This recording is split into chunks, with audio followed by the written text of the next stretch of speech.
Okay, we are live with the first ever Teflon Tales. I don't call it a panel cast, or yeah, gotta call it something. But with three former guests, I have Sree Sankar, I have Jean Bernier, and I have Tom Broxham. Welcome, Tom. Welcome, Jean. Welcome, Sree.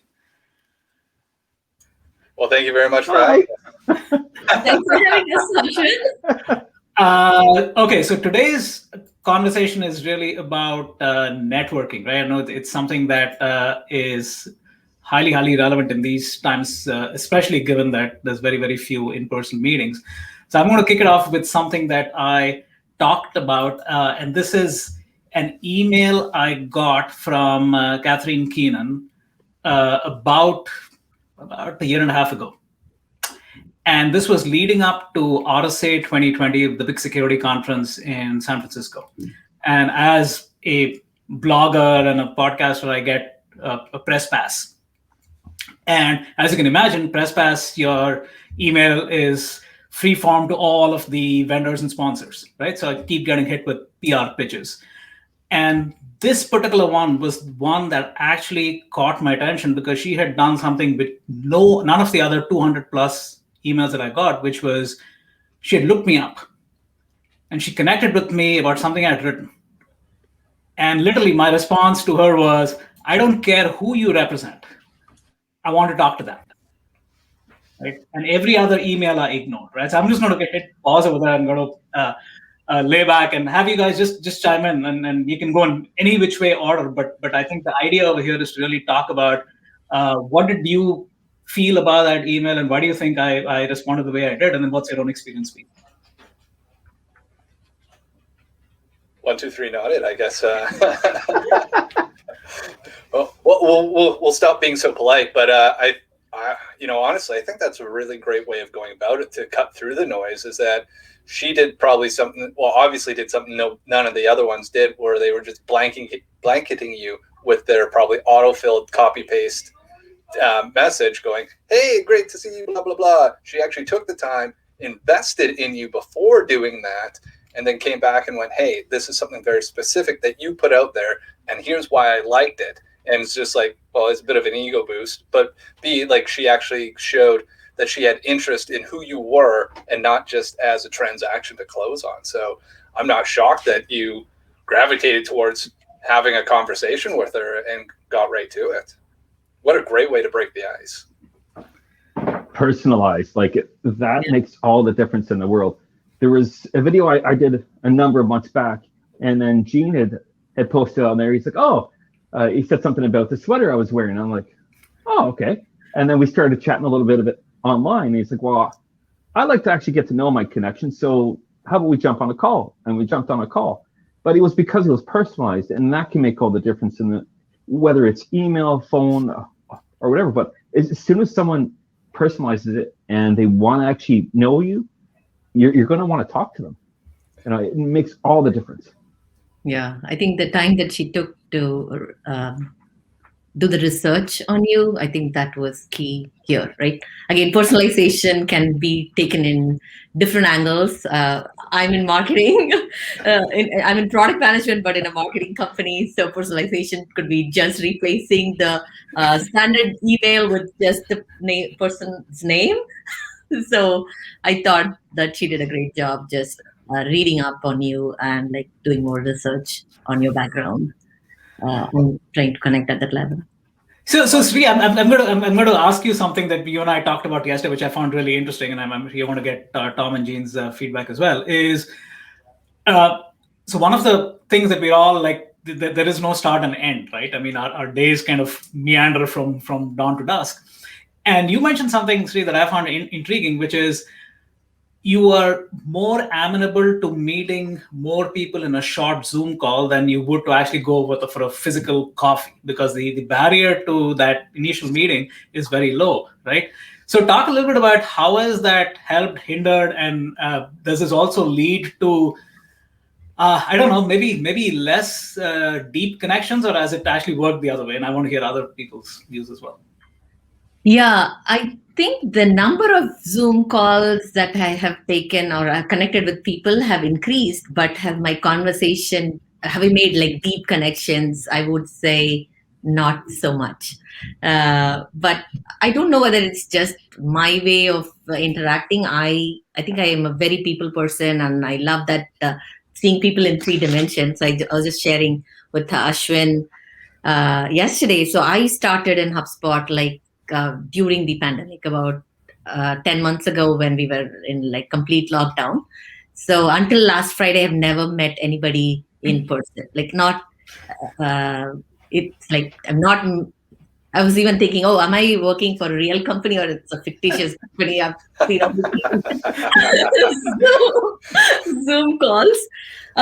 But jokes apart, I was really longing for that. Okay, hey, can I meet somebody in person? And it was last Friday, somebody just came by California, and we were like, made a very big effort to meet. He drove like an hour and a half from Montreal to come and meet me.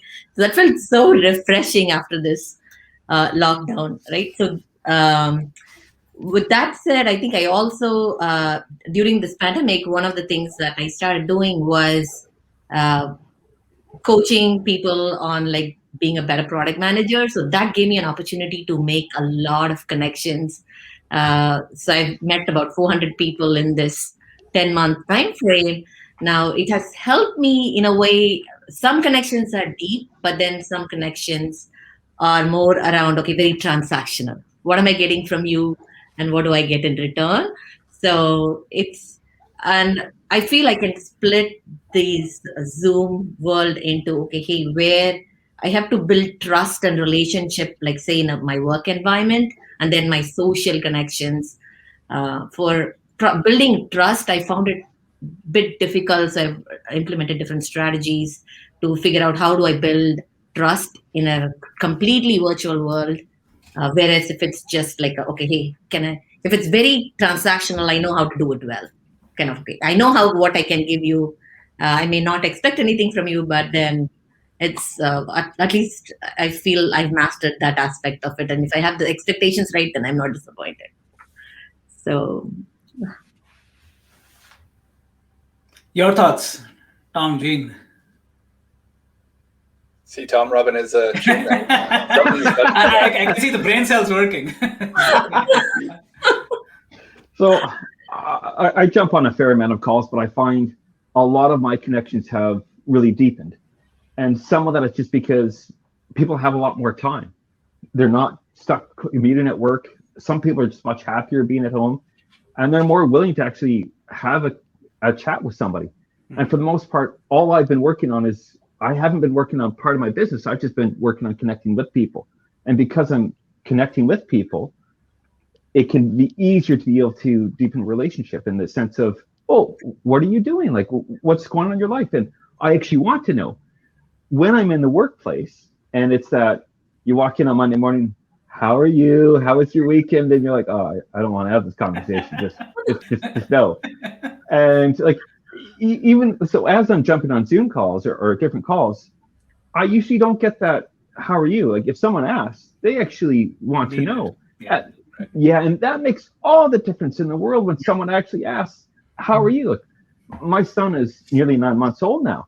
And a few months after he was born, I had some people, oh, how's your son? And I thought, no, don't do that. But when people actually ask how he is because they're concerned with it, then that really means something to me. And I find a lot of people now they're not just looking for the deeper connections, but they are starting to chat a little bit more about, oh, this is something that I've been missing, or this is something that I need to do more of. But because I talk to people about networking so much, I always talk to them about getting those deeper connections and actually trying to connect with people and see who they are and what they're about. Yeah, for me, I've seen obviously, like Tom and I connected over LinkedIn and had some conversations. Ashwin, same, and that's I would have never met you guys if we hadn't been a little bit more active while we were locked in our homes, right? And being able to be here with all 4 of us today is because of those. Now, those are some really deep connections that are going to continue to grow, but there is still a lot more looser connections that have happened that have been like not quite one and done calls, but like oh, hey, this has been great, and now we're like loosely staying connected through like social media or like LinkedIn or TikTok or something like that. I think there's only, I don't know, maybe it's just me, but I think there's only so much capacity for like really deep connections, right? Like you do have a bucket, and those deep ones, like the value of it, fill up that bucket very quickly, where you can have the same size of bucket with that loose amount of connections in there. There's still people that you want to continue to be acquainted with, and there was something that hit off, and maybe they're going to hop into that bucket, and others will hop back out. There's always I think their friends and stuff seem to have a season, and some are multiple seasons or generational, right? But like, how are those going to break down for it? You never really know until you start seeing where it goes, and it comes down to, I guess, both sides putting that effort in, right? Like, I'm notoriously bad for being like forgetting, like, not because I don't like you or anything else, but just like forgetting to like follow up, and because there's so many that it's maybe I am unintentionally having more loose relationships around that, and like just staying within like, it's almost like 20 to 25 like deep connections that I have that I feel I can maintain, especially right now working from home. It does, like, I enjoy it, but there's also a little bit of like, there isn't much like barriers between work, home, and what else I'm doing. That it's all like this big blur all the time, and you get to like 10 o'clock at night and you reach out to Tom and go, man, I'm tired, I think I'm going to go to bed. And then an hour and a half later, you do some more stuff, right? Like, that's just. So one thing I wanted to throw this out there, and I found this very compelling because of the concise way that this guy called Justin Welsh, that I follow on LinkedIn, guys, is absolutely brilliant, right? But then he had these 4 things, right? And I'll just show them. The first one is, if you love a blog post that you read, capture the highlights in a visual tag and share. So immediately, again, going back to what Catherine did, which is, in this case, she was reaching out to me, but this person is saying you can publicly acknowledge them, right? That's the first step. The second was the same thing with podcasts. You love somebody's podcast episode, it's available. Write out your summary. I've never done it in my life for anybody, right? And I've been a podcaster. It's brilliant, right? And again, say the same thing. If you love somebody's course on, Coursera, imagine like if I were an instructor, I threw something on Coursera and somebody actually commented on that on the course, I'm actually now in your network without you making any effort at all, right? And the same thing with their Twitter, right? It's like, hey, add color commentary. So the point, I found this to be, again, going back to the whole concept of networking, is you're doing that extra, becoming the amplification factor for somebody's work that you feel strong. Because otherwise, there's this whole, I've seen this, and I know Sree, you and I are talking about this long tail of people who just consume content. Of course.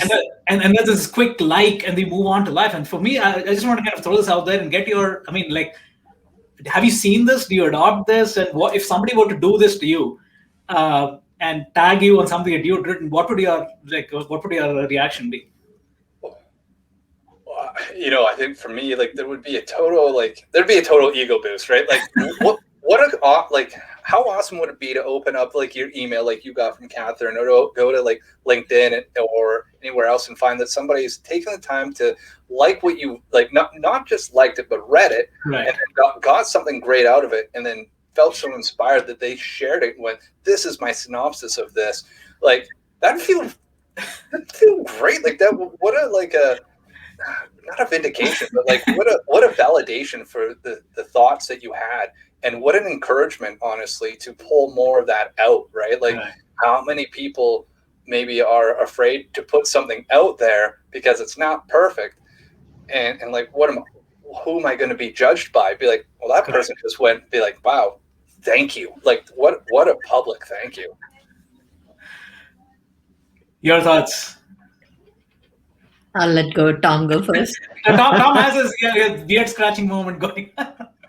So recently, I just put up my calendar, and just after I put my calendar, somebody went and they sent a message, engaged with me a little bit, and then I saw the media request. I'm like, oh, okay, cool. And we had a good little chat, and it was just going to be 20 minutes, and then it's extended out to half an hour. And near the end, he's like, "Do you mind if I get a picture with you?" I'm like, "Yeah, sure, why not?" And then all of a sudden, a few minutes later, I see this post come up saying, "Warning, legend alert." And it was an amazing post. And I was like, wow, like he captured everything we talked about. It gave me a couple ideas, and I thought, that's pretty cool. I'm feeling pretty good about this. But there are a lot of people that they just go around this like. And right now, one of the projects that I'm involved with connecting with people, I kind of look to see what people are doing. And some people, that's all they do. They don't engage, they just react to things. And usually they're the ones that I don't follow, because it's all of a sudden I'll see about 10, 15 likes in a row, but they haven't actually consumed any of that. They're just, oh yeah, like, okay. And they think that they're actually engaging in it, and they're not. They're missing out on so much more. But what I try to do is go through about 10 posts. And if I can add value, I'll add the value. If I can't add value, and I've never been able to add value to that person, I'll likely unfollow them. But if I can, I will actually go. But I'm trying to get fewer posts that I actually connect and react with, to really be able to add something to that, instead of just going like. Kind of sounds like Pac-Man. Yeah. I think I'm with Tom here, and I come from a very different perspective than the three of you here. You are all creators, and I'm my major persona is I'm a consumer of information. For me, I think the noise level, especially on LinkedIn, Facebook, I think I've given up on it. LinkedIn or, hey, just spoiler alert. So she used to work for Facebook. So just so you know. But she really has given up on them. Yeah, it's more like both on LinkedIn and Twitter. I really want to see that content that really catches my attention, right? And I don't, like you said, Tom, I don't want to randomly go and like just because it's by my friend or by very popular acquaintance of mine. I just want the content to be like very engaging and relevant to me, for me to go and comment or share or like. That's one factor. The other thing is time. I guess I have to carve out like the weekends to just go and see, okay, what has been happening outside of my circle, to even get a sense of, okay, hey, where do I want to put my effort on to even read an article, right? So for me, it's more like, okay, hey, when weekends, I set aside time to, okay, browse through LinkedIn and see what's new up here, and try to see, is anybody recommending? If someone is recommending something to me, then that is more interesting, because I trust that content or the source more than just the feed. So feedback for LinkedIn, improve the recommendation algorithm on your end. There's one thing about the recommending, like, so every now and then I'll see somebody that'll tag 40 or 50 people in it.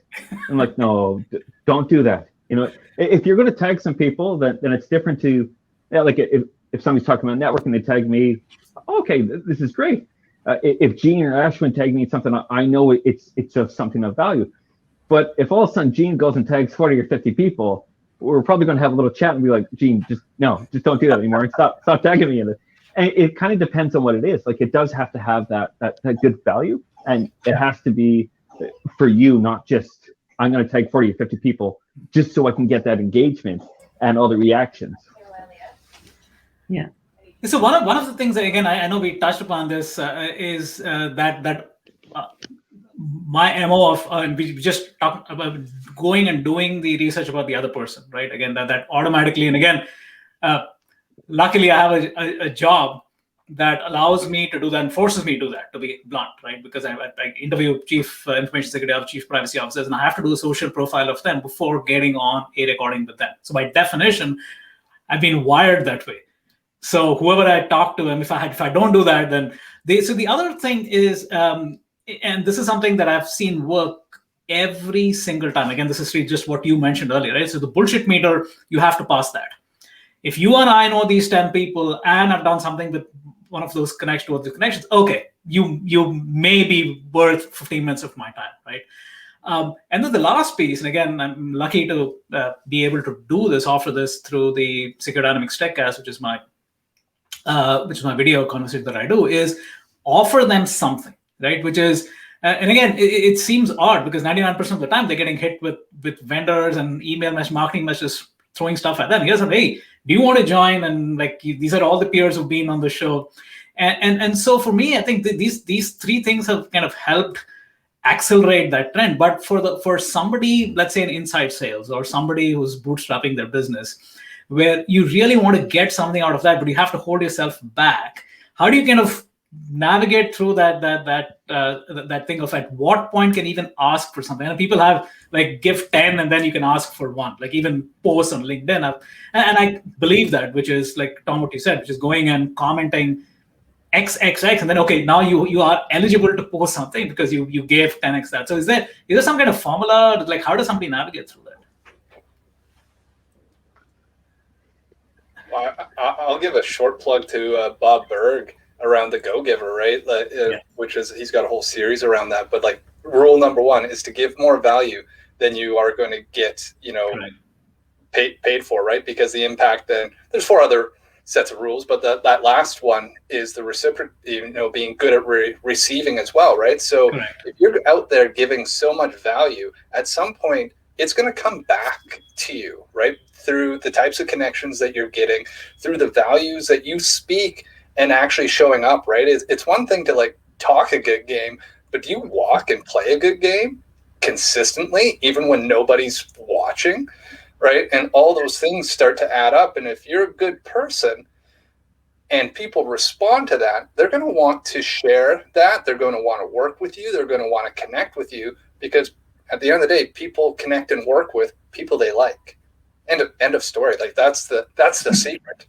And if you're not likable, or you're just constantly sitting there with your hand out, like that tap's going to run out really quick. Like, yeah, it works in a very short transactional period, but like if you're going for like a long game of building like relationships, even those like loose connections and those deep ones, like you got to give, because they're all going to be giving, and part of that means you're going to be receiving.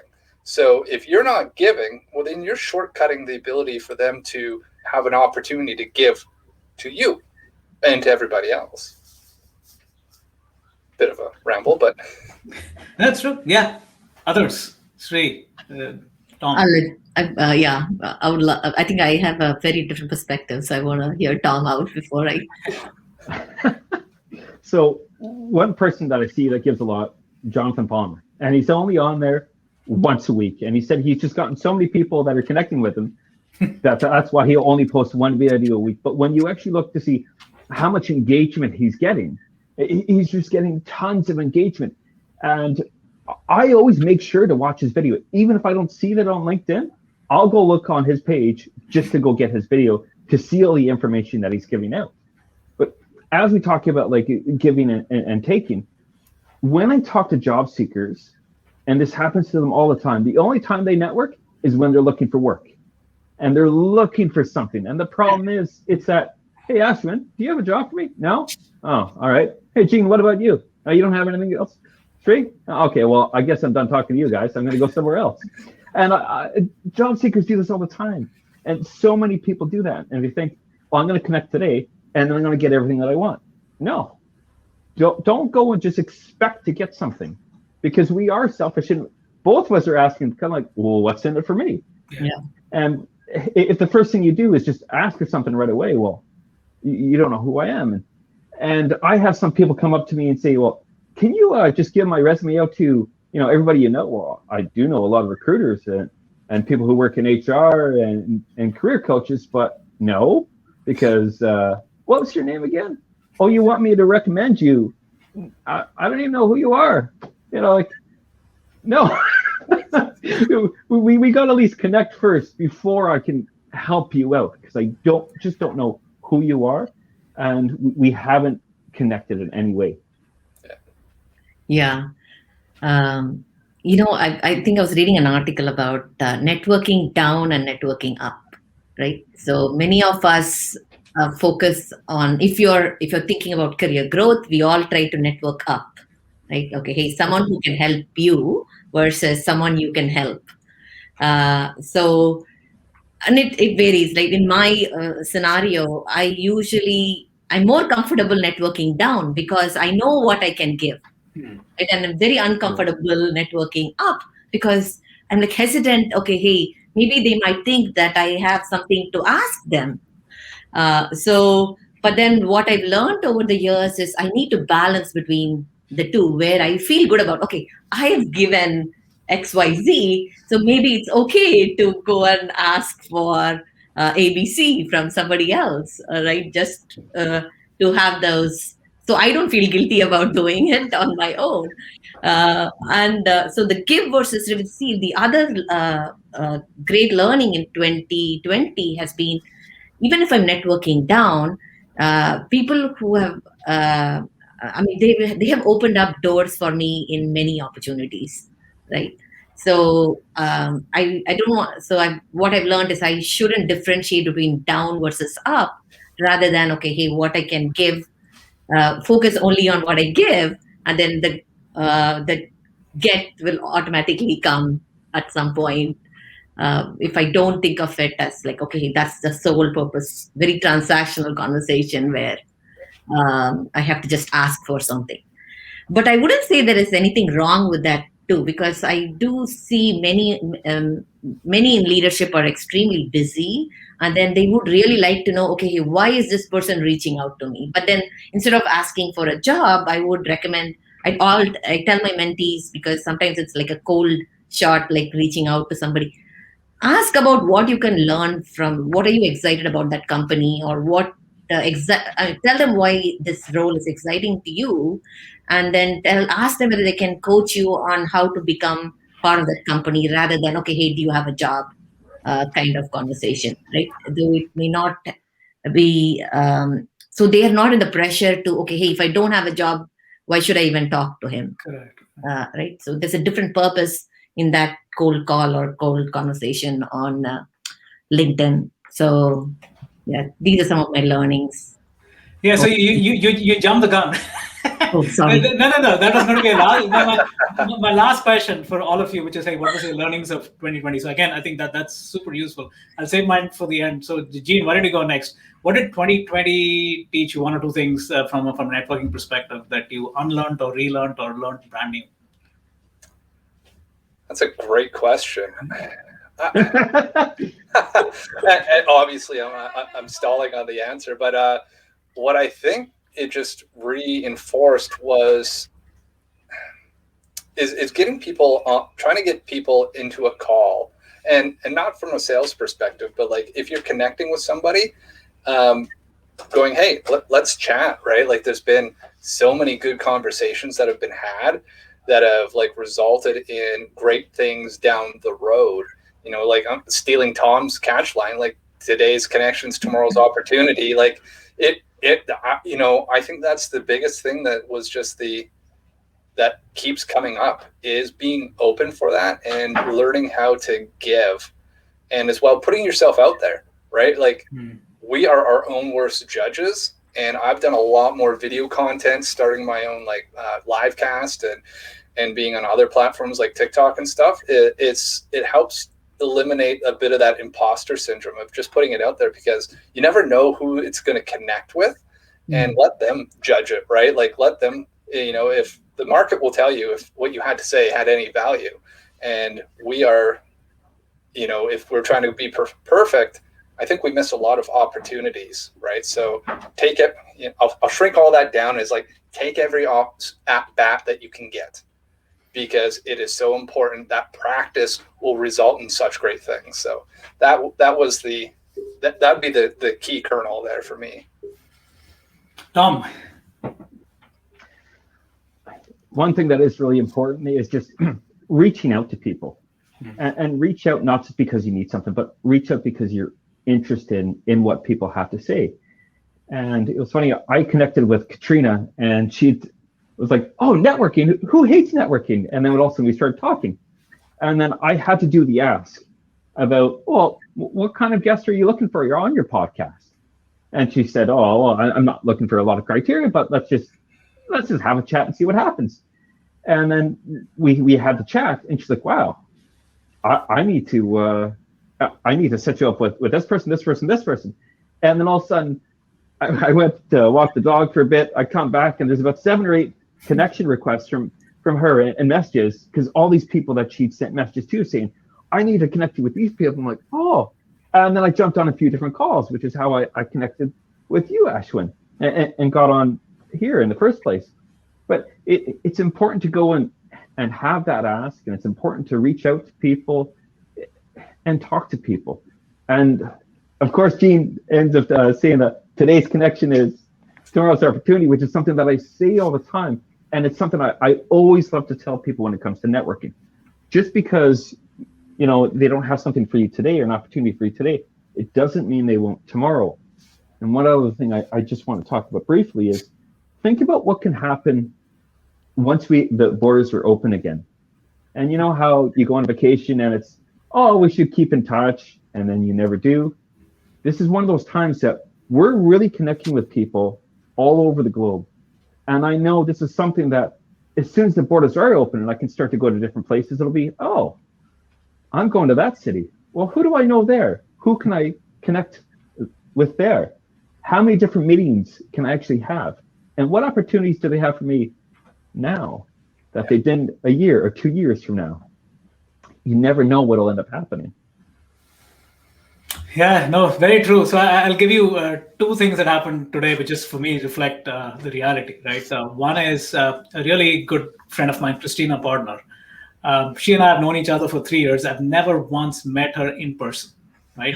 And she's one of the closest people that I have ever known. And the reason it hits me every time, like I'm talking to her today after 3 weeks. We get on the call. It's supposed to be a recording, but then we rarely ever get to the recording. There's so much to cover. First thing out of her mouth, how's your mom? Not how's your day, like how are you doing, how's business? And I said, Christina, you have the 6th sense, right? And she really wanted to know. My mom's in India, and she knows that she had an accident 2 years ago, and she's fully recovered and all that. But it's like, I know you, your family matters to me, I'm going to connect with you, right? And we were talking today, it's like, maybe we never ever meet in person, but she's one of my closest buddies ever. So for me, that, like, it just resonates so strongly. And then the other thing, like you mentioned, so Katrina was on the show, and immediately, hey, the link goes out to Tom. Tom, you came on this, and immediately the link goes out to Gene. And for me, this is, I mean, there is something to this, right? I can't put my finger on it, but I don't know whether it's COVID. I know what it is, but it's like whether we put ourselves out there and what we believe, what we strive for, I don't know. But it's these connections that you can't even engineer this to happen, right? No. And so for me, I mean, I'm still trying to get my head wrapped around that, like, oh, is there a blueprint? No, there's no blueprint, right? Other than what we talked about, which is, hey, give, show who you are, show your true self, show your vulnerabilities, talk about your failures, and then you will attract the people that should come and help you make a better person, right? So for me, that's can be the biggest learning. All right, so thanks everybody. I know we're in except so Sree and I are in the same time zone. All that. Tom, I'm going to remember this. You're not 21 hours ahead. You're 3 hours behind. Well, it depends on where you are. I want to keep the math easy, right? It's like, well, so it's 3 p.m. on a Thursday here. Okay. Don't tax my math. So it's 18 hours. Okay, so it's 18 hours from the West Coast and 21 hours from the East Coast. So again, Gene, I know you're in Canada. So thanks for your time, and looking forward to getting you back on in the future. Perfect. Well, thanks for having us all on the first round table. This was awesome. Yeah, thank you, Ashwin. And nice meeting you both. Great. Bye-bye. Very nice meeting you, Sree. All right. All right, guys.